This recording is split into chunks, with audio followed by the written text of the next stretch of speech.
clean air. Everyone needs it. Everyone loves it. So why is everyone destroying it? I'm Deborah Smith, and come with me. We're going to go on a journey that shows just how intertwined our cars are with the environment around us.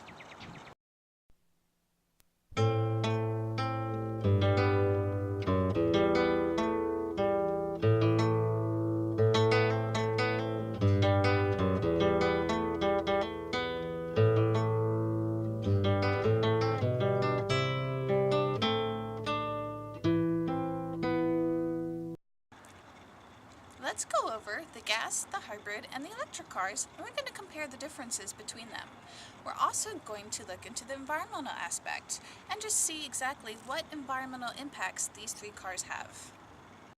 Well, a gas car has an internal combustion engine, so that actually needs gas to project it forward. Whereas an electric car uses a battery, so you have to charge the battery to move you forward. And a hybrid is actually a mix of the two. It has a battery that you don't have to charge, and it has a gas tank that actually kicks in after a while once that battery starts to slow down. But those batteries are nice because they help to recharge themselves as you're driving. So I posed some of these issues to some of the professors and some of the students at Anne Arundel Community College to kind of get to see what their views are and to see kind of where their knowledge is at. I think the difference is basically just the fuel they run on. Each one is a machine, and in the gas-powered one, it's gas is the fuel. Hybrid is a cross between gas and electric. Electric is purely electric. So yeah, it's just the source of fuel. That's it. Okay, so as far as power, I think they're all pretty close. I think that the gas-powered vehicles tend to have a little bit more power. Hybrids are pretty darn close because they're working on gas and they're kicking in some electric. Electric, I think in the past was less powerful, but I don't really know how much less powerful. Gas uses like oil and stuff from the earth, like aka bad, not scientific at all. Hybrid is more like, I guess,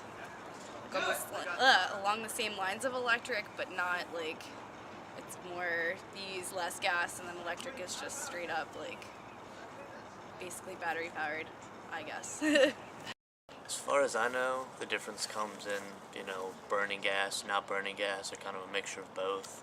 You've got hybrid, which from what I understand again is just use a lot of battery power, uses the gas as well. Maybe if the batteries do run out, it switches over to full gas. I might be mixing up electric with that as well, in that when you brake, it might charge the batteries or something. Electric doesn't use any gas at all. I know it's got like a spare 4-gallon tank or something like that, just in case you do run out in the middle of nowhere. Gas burns gas, as the name gives it. Here we are, and we're going to talk about energy.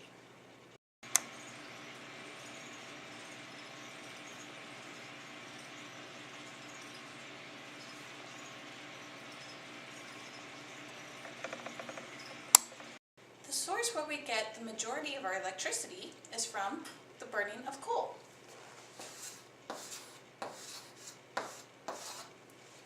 Now, the burning of coal lets off greenhouse gases. The main one it lets off is CO2. That's the most common, well-known one. And then we also have sulfur oxides, which most people don't know, but this also leads to acid rain. So having this up in the sky isn't very good either. Now, the burning of coal comes from a power plant. Sometimes they'll have one smokestack, sometimes they'll have two, but either way, the coal is down in here, and it's being burnt, and out comes these gases, right out through the top. And then this is what proceeds to go up into our atmosphere and hangs in our atmosphere. to produce electricity, you have to boil water, produce steam, and the steam turns a turbine. For the most part, that's how we do it. And so we use different energy sources to boil that water. The one we use the most of is coal. We burn coal, the heat from that boils the water, produces steam, turns a turbine. About 45% of our electricity comes from burning coal. My apartment building is located right behind a coal mine in Frostbury. And it's pretty awesome, you know, like dynamite blowing up. That kind of scary at times. But besides that, on a water pollution level, totally not cool. Like the rivers around Frostburg are usually always rust red, full of sediment and whatever else that they dig up at the coal mines. They actually hikes back there. Pretty much they just clear cut the whole land and don't let any trees or plants grow, so all the sediment just washes away.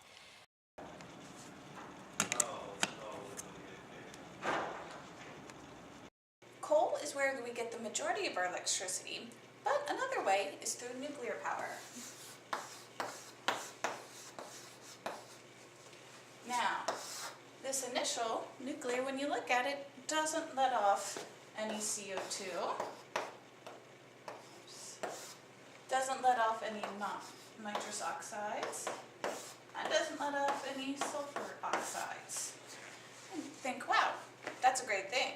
But when they go into the ground to dig away to find the uranium,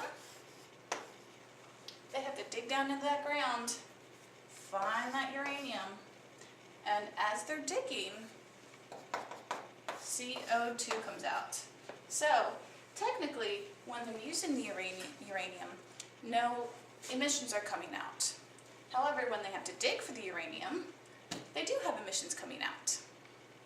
However, when we set up our little power plant here, we still get some of this stuff coming out, but none of it are any of these emissions here. So nuclear power is a clean way to go, but however, when you think on it, as you build more and more nuclear power plants, you have to dig for that uranium, that CO2 is also going to come out. I love nuclear power. It does produce a waste, but when we start breaking down as far as humans and developing technology and learning about energy, we've developed the technology to use the nuclear power in a fairly safe way. And back a few decades ago, the concern was in the safety of producing using nuclear power.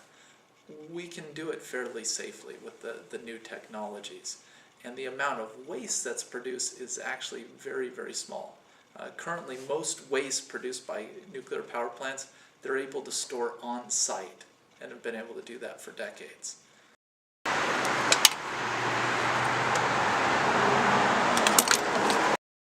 Gas is also a fuel.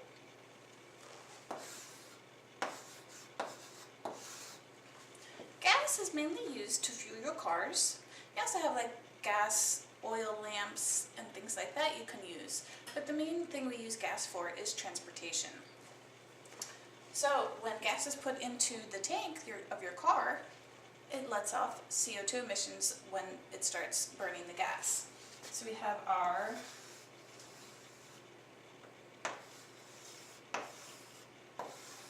car right here. Alright, it's bigger than a little car, but alright, so we've got our little tailpipe here, and they're just chugging along, and here's the tailpipe.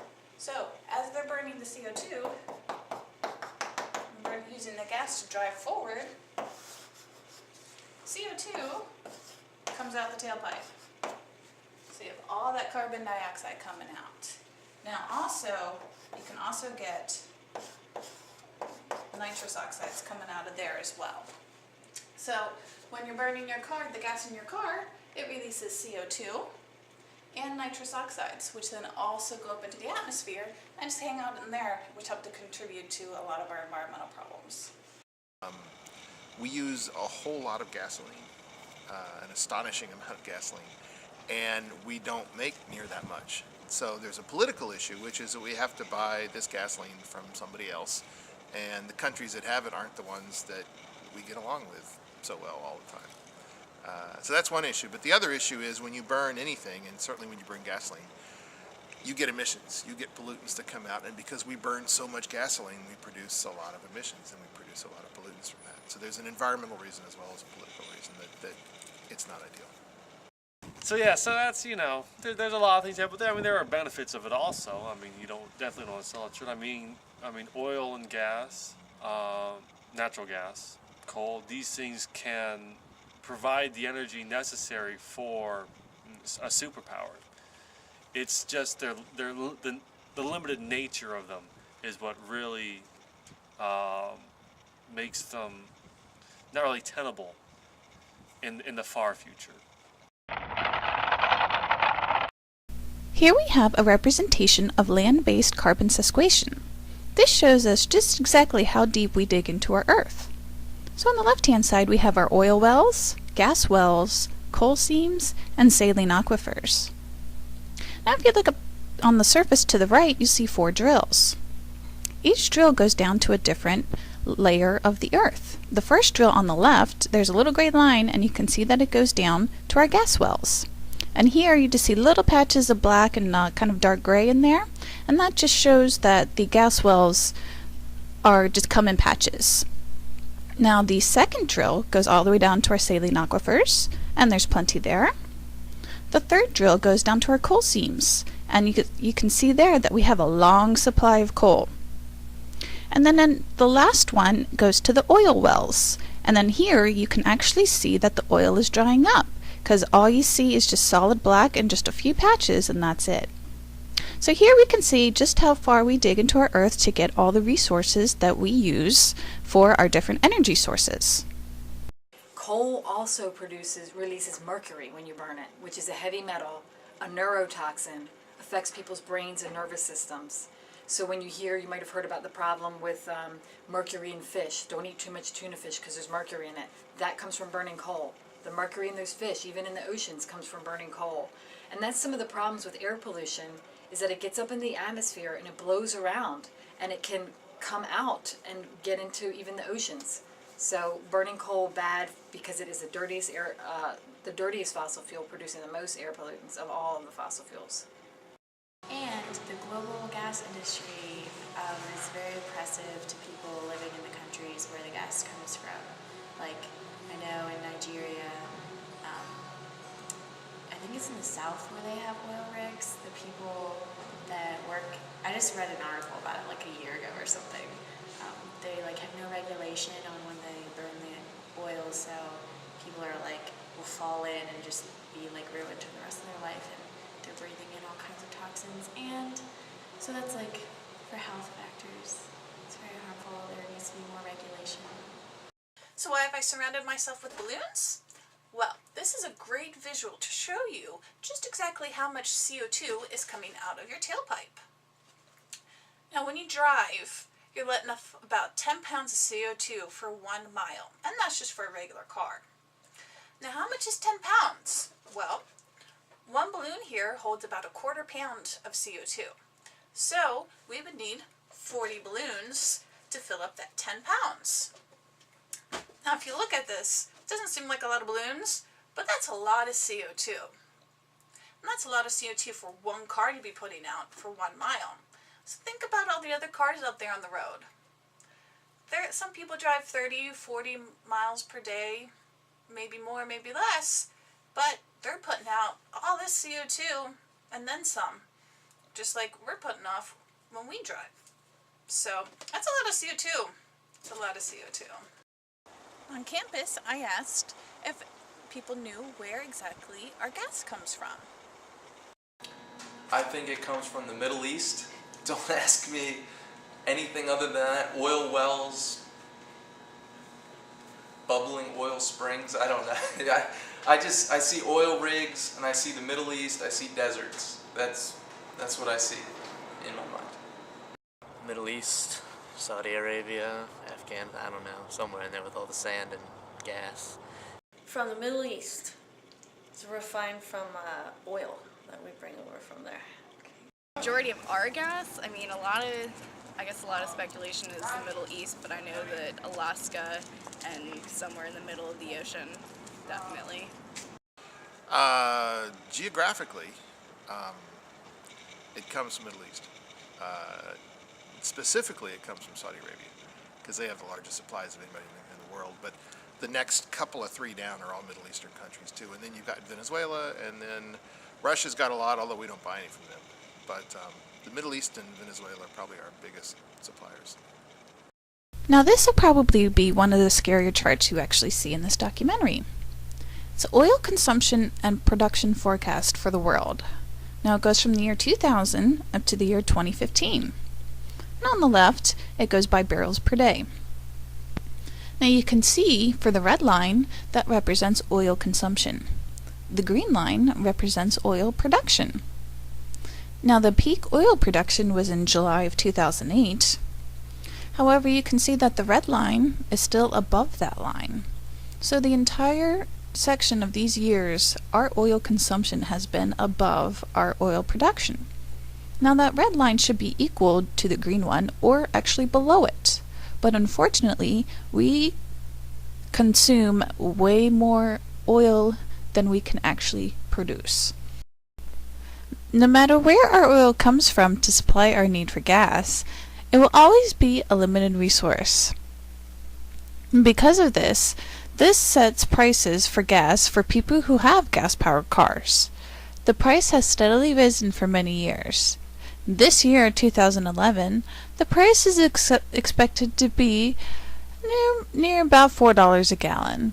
This is an influx of about $3 from 10 years ago. But let's go back to the regular wall socket. This is what gives the energy to us. With that, we are now able to plug cars into our wall sockets, and here you can see the smart car is plugged into a wall socket to charge. People don't realize that every time they turn on a light switch, that energy is coming from coal being burnt. It's just something we don't think about. And then they don't realize that to get that coal, we're destroying our mountains and our forests and our land.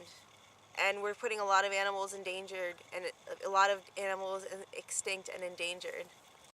But as of now, it's the easiest means. It's the means from which our entire industry is run. So it's kind of unrealistic to expect anything else.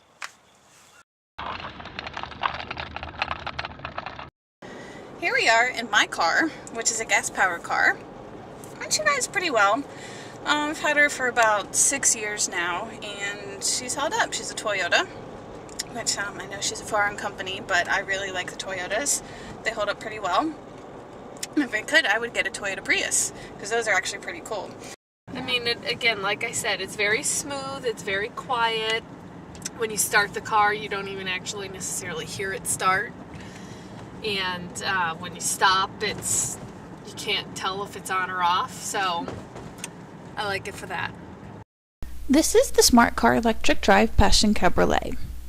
I visited the Smart Car dealership in Annapolis, Maryland. I was able to see this car up close. Unfortunately, these are not for sale yet. However, they are available for lease. This one is loaded with a NASCAR roll cage, no shifting, tire pressure indicator, and brakes that recharge the battery as you stop. It's rechargeable on a 110 volt or 220 volt outlet.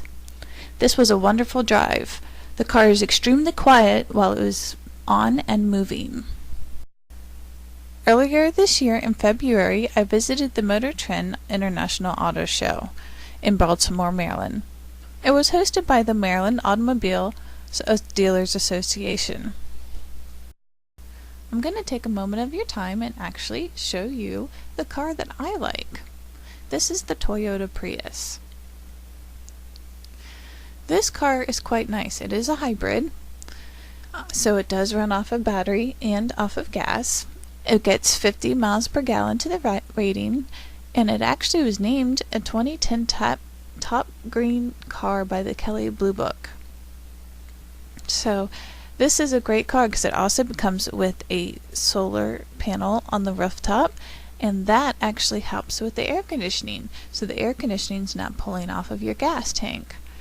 So this is I think the third Prius that they have made, and this is great because they have improved their technology and they have just gotten better and better. While I was walking through the auto show, I noticed that all of the cars had these little stickers on them.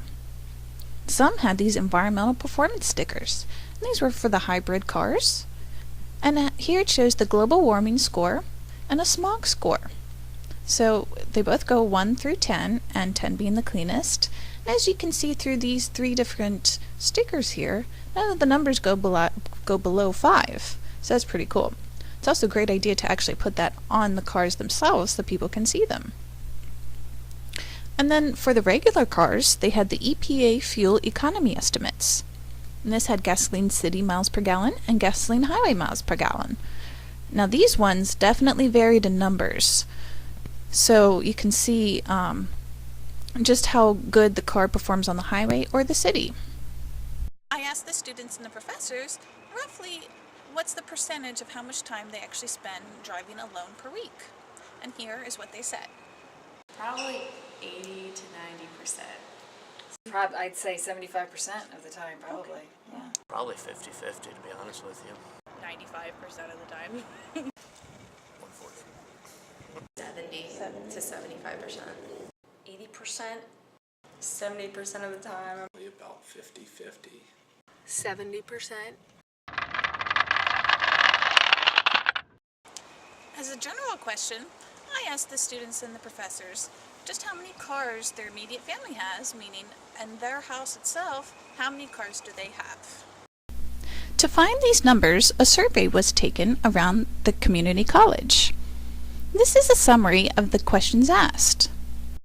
Here you can see the personal percentage of what kind of cars they drive compared to the percentage of family cars that they drive.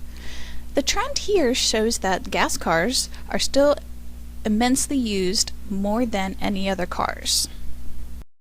Now, as I've done this project and talked to many people and stuff, I found that a lot of people just don't know what an impervious surface is. So that's another question I actually posed to the students and professors on the college. I do not. Like asphalt, where water can't soak in, or any other type of liquid for that matter. I have no idea. I don't. It sounds really familiar. I feel like I should know that, but I don't. Yes, I'm trying to think back to biology. I'm not gonna pass. You're sitting on one. Okay. An impervious surface is a surface where water cannot penetrate through. These are surfaces like what we drive on, and what we walk on, and many other things. Now what the problem is with this is when it starts raining, that water hits these impervious surfaces, and since it's not soaking in, it runs along down to where it can run into some water. Now as it's streaming along down to where its final destination is, it picks up oils and sediments and nutrients and all that stuff that the regular water just does not need. Because what happens is, once all that stuff hits the water, it kills as it goes. So fish, plants, all that stuff that ecosystem needs in that water and the water that we need get affected. This is an example of a drain in the parking lot. This drain helps to allow water run down off the streets into our waterways. As you can see, it's actually a pretty decent sized drain, and we have lots of these around on all of our roadways. What happens is as water drips down and it rains, it all comes flooding down to here, and the water runs through the grate, and then that water is then gone down to our waterways. This here is a pervious surface. As you can see, it's gravel on top of grass. You can see the gravel here. There we go. See, that's the gravel. Just, small rocks. And it's on top of the grass. Well, the bigger the cars, the more surface area we need as well. If we all drove smaller cars, we wouldn't need as much. I mean, think about your own driveway. The size of our driveway really has to do with how big our cars are. And in the if you go to other countries especially countries in Europe, where they drive tiny cars, their roads are tiny, narrow roads. So every road takes up less impervious surface. What's difficult is that in the U.S., we already have a huge highway network and huge impervious surface network that's based on how much we use our cars, how big our cars are, and things like that. So it's hard to kind of change that once you've built it. But certainly our reliance on cars in this country also is a huge, huge factor in water pollution because of the fact that we have so much impervious surface that has to do with our car use. We are so dependent on cars that it would be impossible for us to go back to a time when we didn't drive cars. Now, of course, it would be awesome if we could all ride, bicycles and things like that to get to work or to school or even home. But realistically, all of these things are quite a bit of distance from each other. Sometimes it takes a 10-minute drive just to get to the grocery store. You can't really ride a bike those few miles to get there.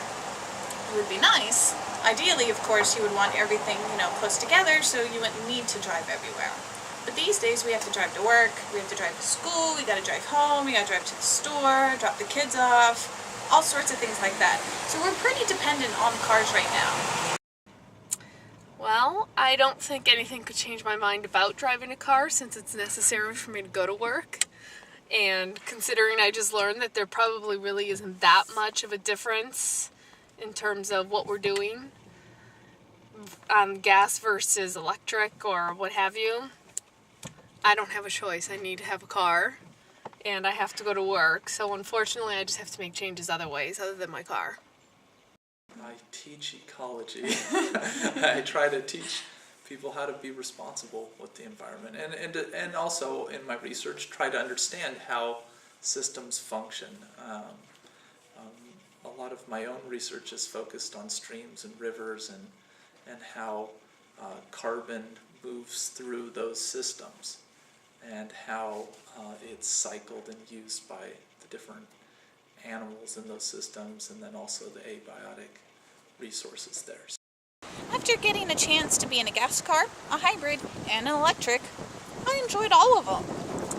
There's probably not one that I would necessarily pick right now, only because the technology is still going and prices and stuff, still are varying. But definitely for you, I would suggest driving them all. Go out and test drive a hybrid. Go out and test drive an electric car. You'll be amazed at how awesome they are. Even the gas car, your regular gas car, go home and see how that compares to the others.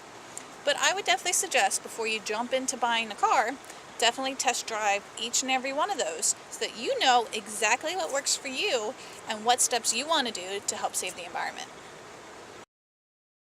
Car companies will always create new generations that will lead us into greater cars. We will always need cars, so why not make them friendly to our Earth?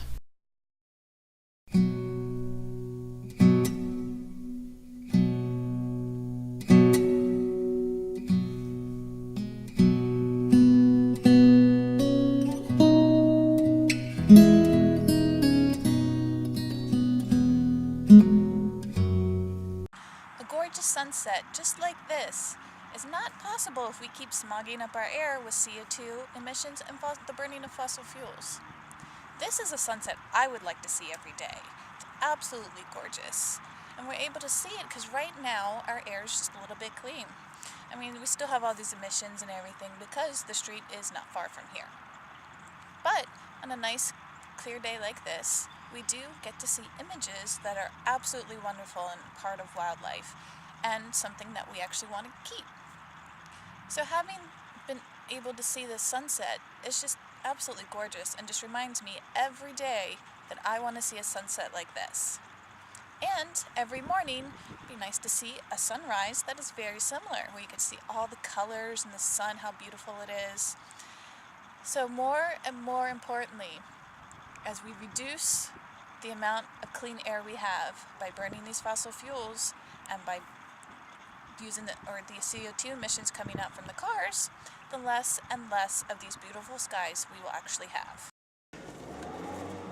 Oh, watch your knee. You just put me in neutral. Sure.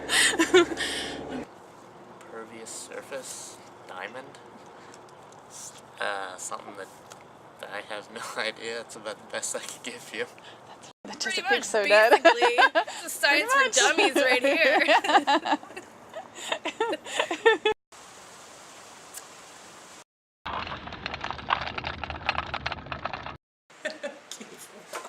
Whatever you want your video to be. Okay. Okay. Okay. Don't get those in the